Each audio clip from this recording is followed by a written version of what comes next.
मित्रांनो, आज मी अतिशय महत्त्वाचा टॉपिक घेणार आहे. तरुणाईमध्ये वाढलेला हृदयविकार. बऱ्याच जणांना असं वाटतं की हृदयविकार हा वयाच्या 50-60 नंतर होत असतो किंवा अटॅक हा 50-60 नंतर येत असतो. असं नाही मित्रांनो. अलीकडे जर आपण बघितलं तर हृदयाचा अटॅक हा वयाच्या 20 वर्षापासून तर 40 वर्ष वयोगटामध्ये जास्त प्रमाणात वाढलेलं दिसतं आहे. आणि मित्रांनो, यामागे एकच कारण नसतं.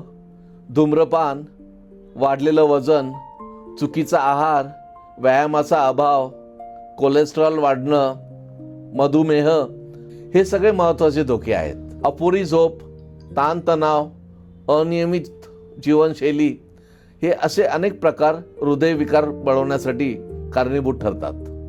सगळ्यात मोठी चूक अशी आहे की मी तरुण आहे, मला कसला अटॅक येणार आहे, परंतु शरीर आपल्याला जे काही संकेत देत असतं त्याकडे आपण दुर्लक्ष करून चालणार नाही. छातीत दाब अथवा वेदना होणं, डाव्या हाताला दुखणं, जबड्यापर्यंत वेदना पसरणं, चालताना दम लागणं, घाम येणं, अशा अनेक गोष्टी हृदयविकाराचे लक्षणं ठरू शकतात.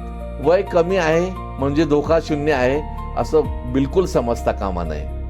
आजचं वय तुमचं तरुण असू शकतं, परंतु तुमच्या सवयी या तुमच्या हृदयाचं भविष्य ठरवत असतात.